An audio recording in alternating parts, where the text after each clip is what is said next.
கரிகாலச்சோழனோட கல்வெட்டை தமிழ்நாட்டை ஆட்சி செஞ்ச 2 பேரும் ஒன்னா பாக்குறாங்க. அதுல ஒரு வார்த்தை இருக்குங்க.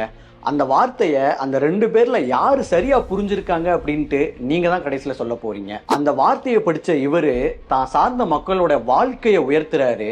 ஆனா இவரு வாழ்க்கையை அழிக்க மட்டுமே செய்யறாரு. இவரு ஏரி குளம் குட்டைய தூர்வாரி தண்ணியை சேமிச்சு விவசாயத்தை உயர்த்துறாரு. ஆனா இவரு பாட்டிலுக்கு 10 ரூபா அதிகமா வாங்கி குடிக்கிறவங்க வயிற்றுலையும் அடிக்கிறாரு, அவங்க குடும்பத்தை சார்ந்தவங்களோட வயிற்றுலையும் அடிக்கிறாரு. இவரு நிலத்தடி நீர்மட்டத்தை பெருக்கி பாசனத்தை உயர்த்துறாரு.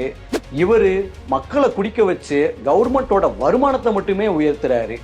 இவரு நீர்நிலைகள்ல பாதிக்கப்பட்ட மடைகளை மாத்துறாரு.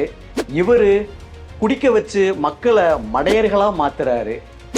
ஆக கல்வெட்டுல இவர் பார்த்த வார்த்தை குடிமராமத்துங்க. இவரும் பார்த்தார்ல, அந்த வார்த்தை என்னன்னா வெறும் குடி. ஆக மொத்தம் குடிமராமத்துனா இபிஎஸ், குடிக்க வச்சு ரோட்ல போறவன மொத்து அப்படின்னா ஸ்டாலின். ஆக இந்த தேர்தல்ல நாம சூஸ் பண்ண வேண்டிய தலைவர் எடப்பாடியார்.